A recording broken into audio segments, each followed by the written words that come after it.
Bienvenue au Canada, le podcast qui vous accompagne dans votre immigration et votre nouvelle vie au Québec et au Canada. Salut à vous, aventuriers du Nouveau Monde! Emma Charlin au micro, auteure, coach en mobilité internationale et podcasteuse. C'est l'épisode 117 du podcast et je l'enregistre en juillet 2026. Vous l'avez remarqué, la musique est différente aujourd'hui, parce que c'est un épisode spécial. Avec l'été qui s'en vient, j'ai pensé qu'un peu de détente nous ferait à tous le plus grand bien. Alors, plutôt qu'un épisode classique bourré d'informations et de conseils, je vous propose une plongée dans un autre univers, celui de mes anecdotes canadiennes. Et là, vous vous dites, mais qu'est-ce qu'une anecdote canadienne ? J'y viens. C'est une petite histoire où quelqu'un débarque au Canada, se prend les pieds dans le tapis et apprend de ses erreurs. Ce sont des tranches de vie instructives et drôles où un immigrant découvre qu'il ne sait pas ce qu'il ne sait pas. Un mini-choc culturel, si vous préférez. En lisant ces histoires, vous allez éviter les contrariétés. Vous allez profiter des expériences des uns et des autres sans subir leur tracas. Et cerise sur l'ice cream, dans mes livres, après chaque anecdote, je vous donne des conseils pratiques pour mieux vous préparer. C'est le plaisir de la fiction associé à de bonnes informations. C'est pas beau. Aujourd'hui, je vous lis une anecdote tirée du premier volume de mes anecdotes canadiennes. Il s'intitule « Un départ en fanfare et une arrivée agitée ». Comme le titre l'indique, il parle de préparatifs et d'arrivée au Canada. Sans plus tarder, faisons connaissance avec Tatiana. Elle a eu un petit souci lors de la mise en conteneur de ses affaires. J'avais tout bien préparé. Franchement, j'étais fière de moi.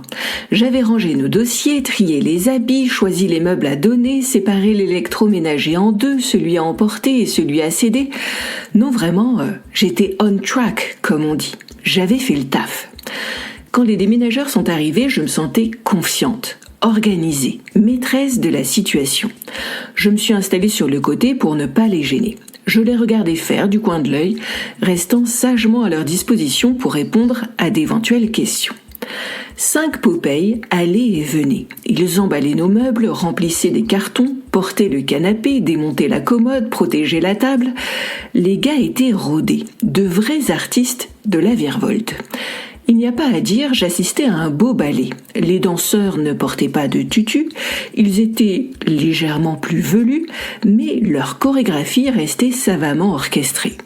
Mon mari aurait apprécié le spectacle. Mais bon, le petit vénard, il se trouvait déjà au Canada, lui. Parenthèse culturelle, vous avez déjà vu un conteneur de près ? Ça vaut le coup d'œil, franchement. Je suis entrée à l'intérieur pour voir. Un grand pavé métallique avec pas grand-chose dedans. Quelques couvertures pour caler les meubles, des sangles et un énorme jeu Tetris à pratiquer grandeur nature. Dire que cette boîte allait contenir toute notre vie pendant plusieurs semaines.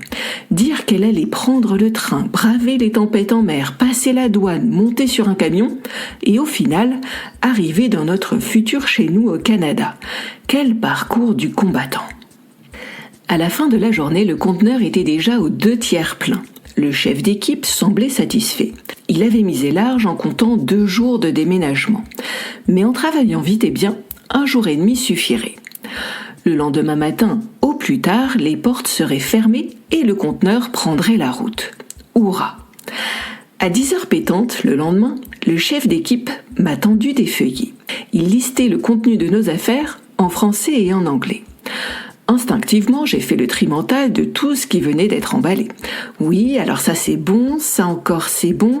Alors là, j'aurais peut-être fait différemment, mais bon, c'est pas bien grave, ok.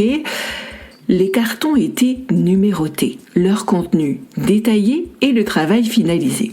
Tout se passerait sûrement bien à la douane. Je me sentais satisfaite, rassurée, presque légère. Une histoire rondement menée en somme. Avant de fermer les portes du conteneur, le chef d'équipe m'a lancé en plaisantant « Dites, vous avez bien pris votre passeport et vos papiers d'immigration, n'est-ce pas ?»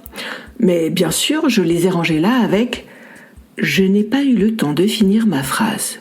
Les mots ont commencé à me manquer. Je suis devenue blanche comme un linge, avec les jambes qui flageolaient. Mon cœur a fait 3 tours. « Arrêtez tout !» ai-je hurlé. « Mes papiers sont dans le conteneur. Il faut absolument que je les récupère !» Un silence de mort a suivi, une ambiance à vous glacer le sang. J'aurais jeté le bébé avec l'eau du bain, que ça aurait été pareil. Tous les déménageurs m'ont dévisagé, l'un après l'autre. Était-ce l'effet de mon imagination ?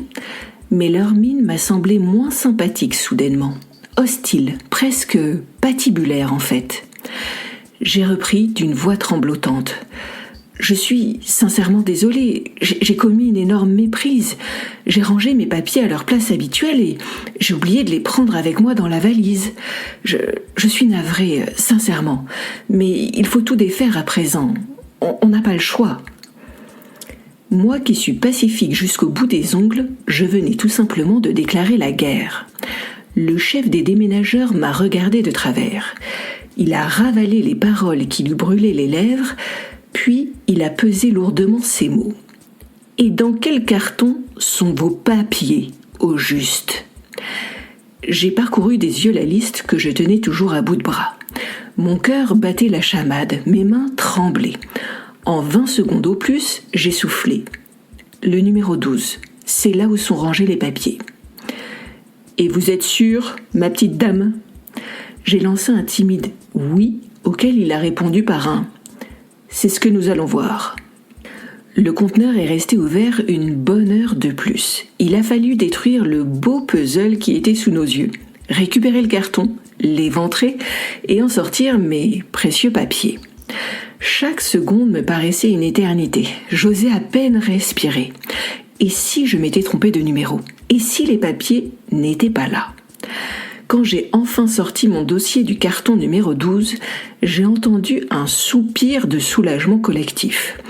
Le mien était sans doute le plus brillant. Une fois les couvertures remises en place et les sangles ajustées, le chef des déménageurs m'a de nouveau interrogé, l'air fatigué. « Et c'est bon cette fois, ou vous avez encore oublié quelque chose ?» J'ai voulu lui faire une blague, lui dire que j'avais oublié autre chose. Mais je ne sais pas trop pourquoi, je me suis ravisée. Il avait eu son lot d'émotions pour la journée, le pauvre. Et quant à moi, je n'en menais pas large. J'avais toujours les jambes en coton. « Non, tout est bon, monsieur. Je suis vraiment sincèrement désolée. » Au final, toutes ces émotions nous avaient donné faim. Alors j'ai commandé des pizzas et des boissons pour tous. C'était le moins que je puisse faire. À la fin du repas, mine de rien, l'ambiance s'était réchauffée. La fine équipe me regardait moins en chien de faïence et commençait gentiment à me charrier. Ce n'est pas pour dire, mais je crois bien que je l'avais mérité. Comment disent les prêtres déjà ? Mea culpa, mea maxima culpa. C'est bien cela, non ? Voilà, Tatiana a commis une erreur qui aurait pu se transformer en véritable cauchemar. Est-ce que ça vous a fait sourire ? Tant mieux, c'est fait pour. Est-ce que ça vous a interpellé ? Encore mieux, parce que c'est exactement ce genre de petites erreurs qui jalonnent une expatriation. Et le pire, c'est qu'on ne les voit pas toujours venir. Avec mon livre, Un départ en fanfare et une arrivée agitée, vous ne préparez pas seulement votre départ au Canada, vous le vivez déjà. 1. Vous apprenez sans vous ennuyer. Il n'y a pas de blabla ou de liste interminable dans ce livre, juste des histoires vraies, drôles et parfois déroutantes. 2. Vous évitez les galères avant même de partir. Les erreurs des autres deviennent vos raccourcis. Vous anticipez, vous comprenez, vous gagnez du temps et surtout, vous vous épargnez de belles sueurs froides. 3. Vous passez à l'action avec confiance. Logement, rencontre, organisation, chaque récit se transforme en conseil concret. Vous avancez avec clarté sans vous disperser. 4. Vous découvrez le Canada, le vrai, pas celui des brochures, mais celui du quotidien, des chocs culturels, des doutes et des moments qui changent une vie.